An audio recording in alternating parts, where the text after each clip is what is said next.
Во денешниот дневник на ТВМ ке гледате. Општините до 1 септември треба да изготват план за штедење струја. 82 амандмани на точката за продажба на градежно земјиште на Мауцкер поднесе советничката од Левица. Каналот Студенчишта да не се користи како паркинг за пловила, апелираат еколозите. Владата нема слух за барањата на комуналните предпријатија, тие најавуваат поскапување на услугите. Нова авиосезонска линија од Охридскиот аеродром. Со содржините во дневникот започнуваме повременската прогноза. Останете со нас.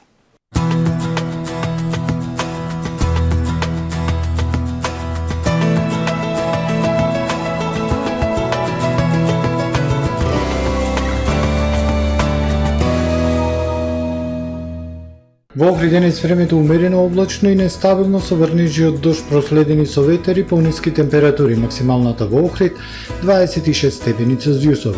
Во вечерните часови и во ноќта се очекуваат пообилни врнежи од дожд. Во четврток над северна, централна и источна, како и во западна Европа, претежно сончево со локална облачност и топло време. Над Алпите и Пиринеите локално, како и во југоисточна Европа, умерено облачно и нестабилно со врнежи од дожд и пониски температури. На Балканскиот полуостров утре времето претежно сончево. Ке има локална облачност, ке биде потопло.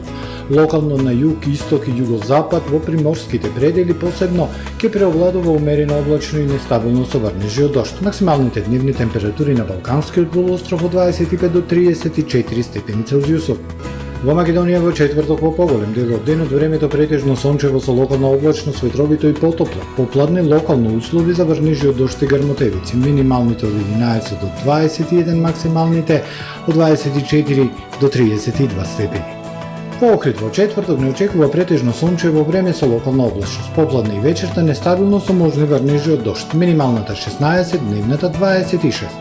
Во Охрид во петок и сабота претежно сончево со локална облачност и топло. Максималните температури 26. Во недела сончево и многу топло време. Минималната 16, дневната 28 степени Целзиусови.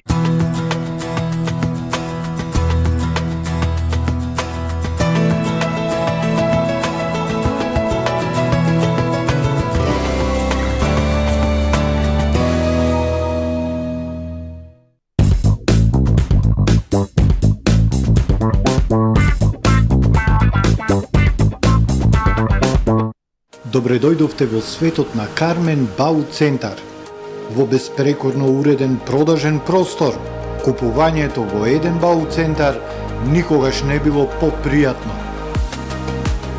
Со гордост ви го представуваме нашиот шоурум Мараци, со најголем избор на плочки од Мараци и санитарија од светски познатите брендови Грое, Колпасан, Идеал Стандард, Рока, Унитас. На располагање ви е нашиот архитект, кој ќе ви помогне во осмислување на вашиот проект. Располагаме со најбогатата палета на ламинат во државава. Одберете од 100 различни дизајни на Swiss Chrono.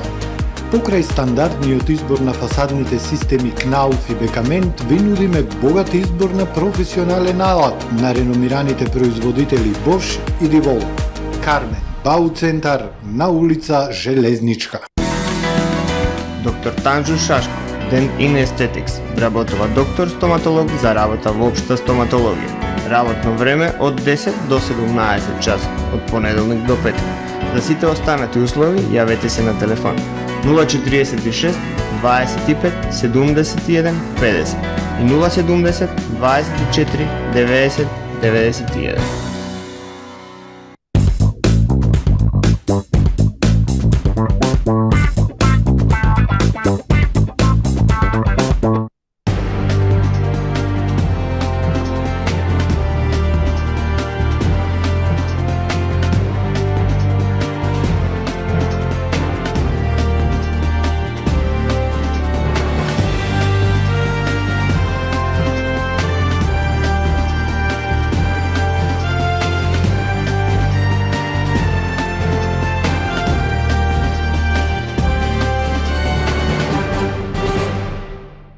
Добар ден, прво издание на Дневникот на ТВМ телевизија. Енергетска кризна состојба се очекува утре да прогласи владата. Одлуката ќе важи од 1 септември годинава, кога стапуваат на сила и мерките за штедење на струја, а кои ќе важат до 31 март наредната година. Општините треба да изготват планови за спроведување на владините препораки за штедење енергија. Владините мерки за штедење струја ќе почнат од 1 септември, а од утре владата ќе прогласи енергетска кризна состојба во Македонија. Општина Охрид засега нема изготвено конкретен план за штедење на електричната енергија, информира општинскиот портпарол. Прифатени ќе бидат сите препораки кои доаѓаат од владините институции. Заедно со другите локални самоуправи преку ЗЕЛС ќе се бараат начини за штедење на енергија. Во наредниот период, по направените анализи, локалната самоуправа ќе го максимизира штедењето на енергенсите во јавните предпријатија и институциите кои се во надлежност на општината, стои во дописот од општина Охрид. Соседна општина Струга подготвува план и терен за да се вклучи во владината кампања за заштеда на електрична енергија. Планот е да се редуцира уличното осветлување во градот и населените места согласно владините препораки и мерки. Градоначалникот Рамиз Мерко оствари средба со представници од ЕВН. Општинската прес-служба информира дека ќе бидат поставени уреди на 208 мерни единици низ градот и селата, кои што ќе ја контролираат и мерат потрошувачката на електрична енергија. Целта е да се елиминираат злоупотребите, истовремено и да се заштеди енергија. Се планира и редукција на уличните светилки во некои делови од градот и во селата. Општина Струга апелира жителите да имаат разбирање за овие мерки и планот за штедење на струја кој е во полза на градот и граѓаните. Зголемувањето на цената на струјата ги зголеми износите на сметките дури за 4 пати. Таа сума не е предвидена во буџетот на општина Струга за тековната година.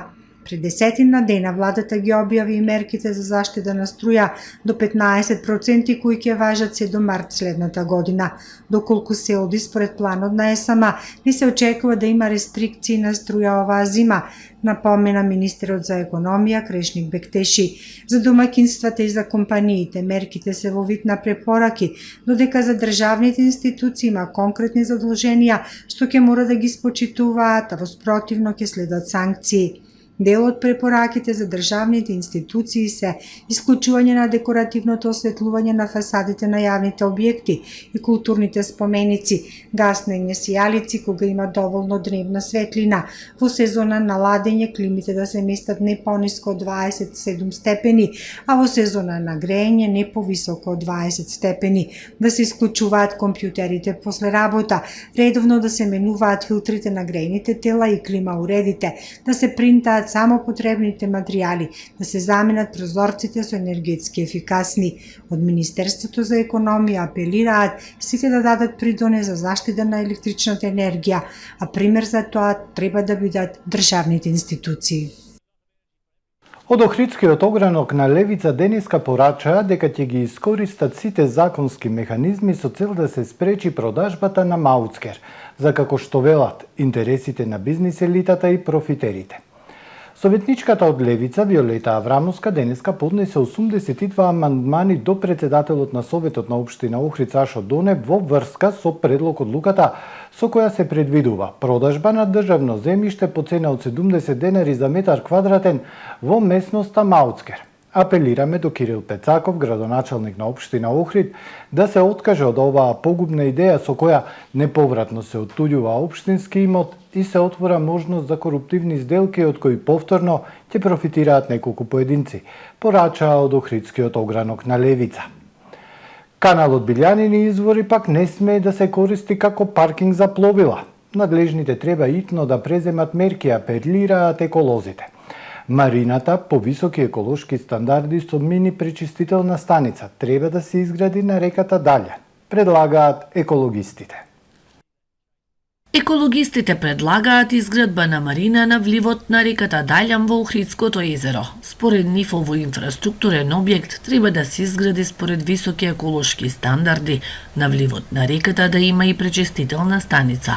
Каналот Билјанини извори не смее да се користи како импровизирана марина, надлежните треба итно да преземат мерки, апелираат еколозите. Да биде еколошки чиста и тука да се направи и исто така и реката ова што е Грашница да се усмери да се влева во реката Даљан и на исто тука на таа реката Даљан да се направи мини просветителна станица и водата да се влива во Охридско езеро, еколошки чиста од прв и втор степен загадено, затоа што Охридското езеро ќе представува голем економски потенцијал со 56 км кубни водена маса и со климатските промени Европа и светот ќе се соочи со недостаток на вода.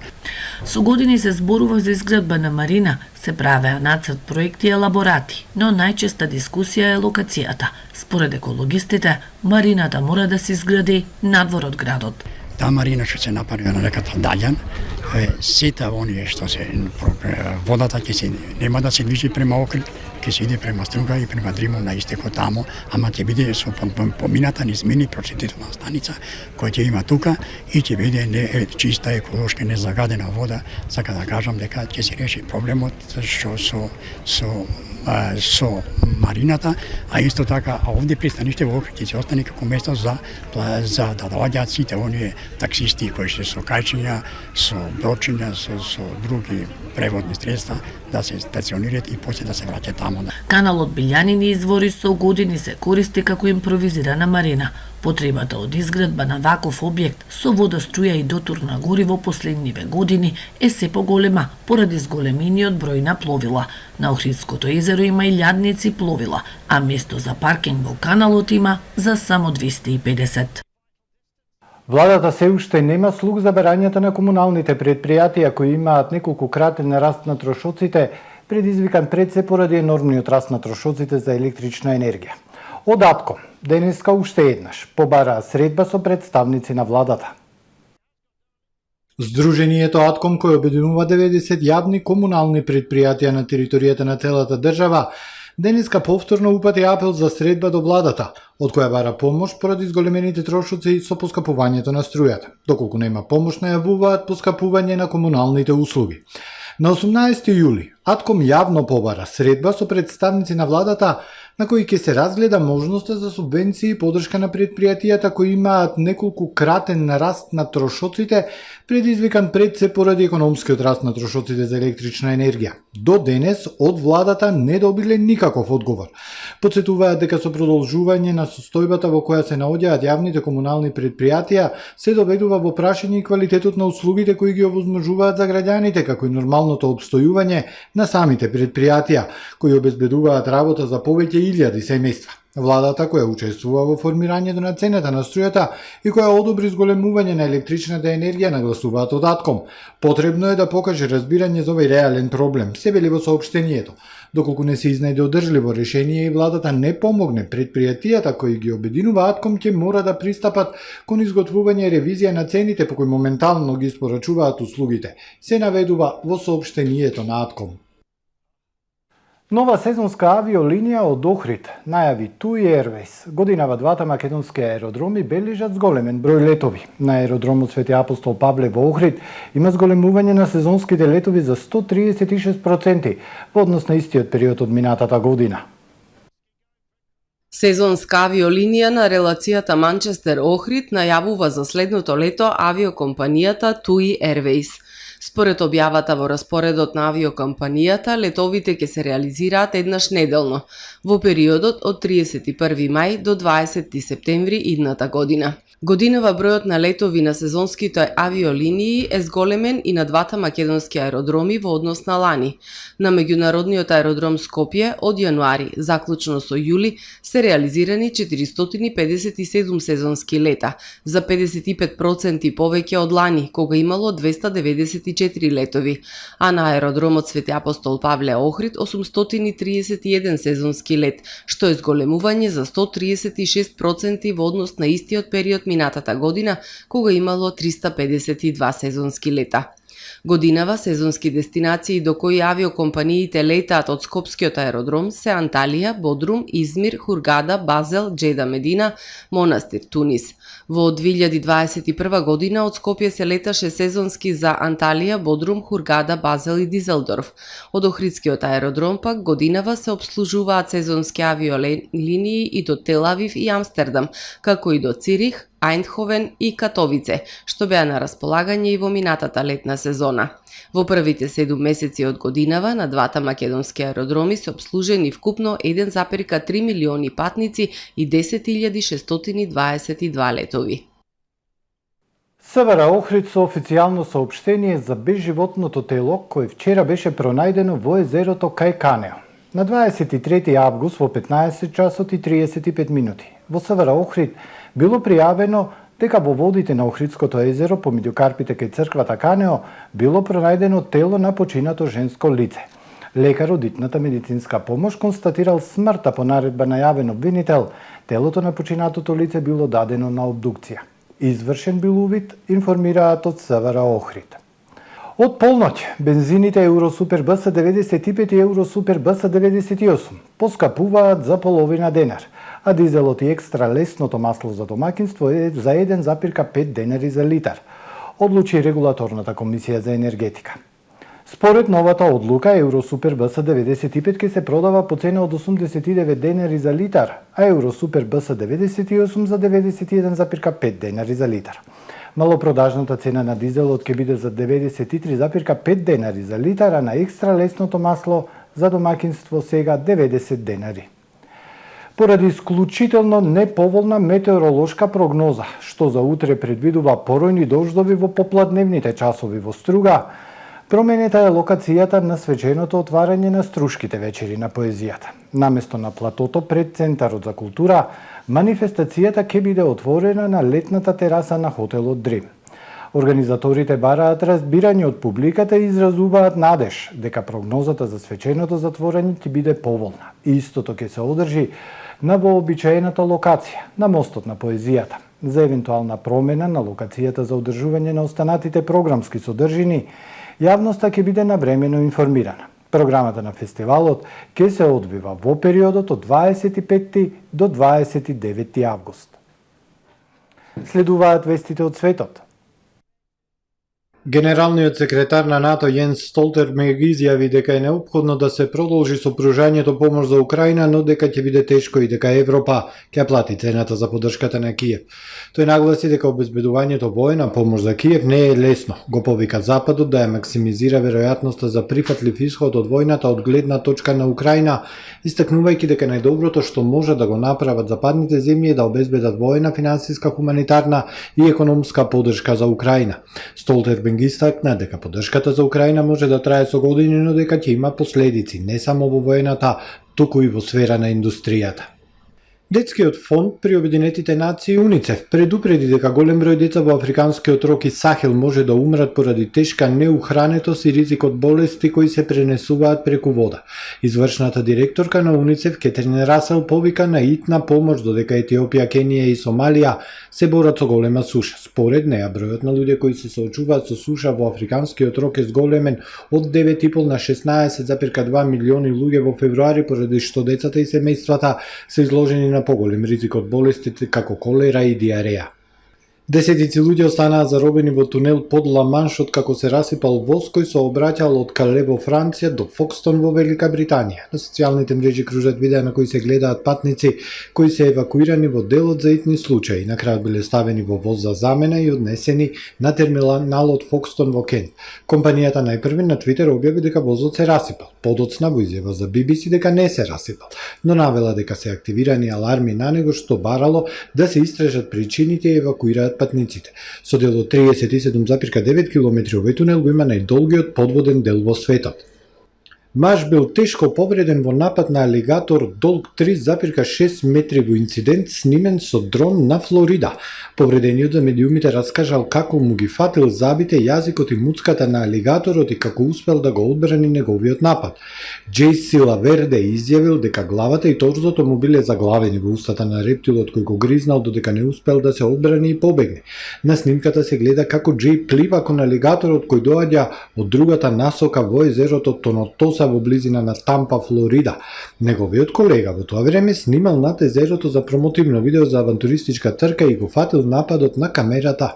Лаверде, кој е пожарникар, рекол: "Не можев да го видам, го удрив дури и со глава", рече дека ударот се чувствувал како удирање во зид од тули.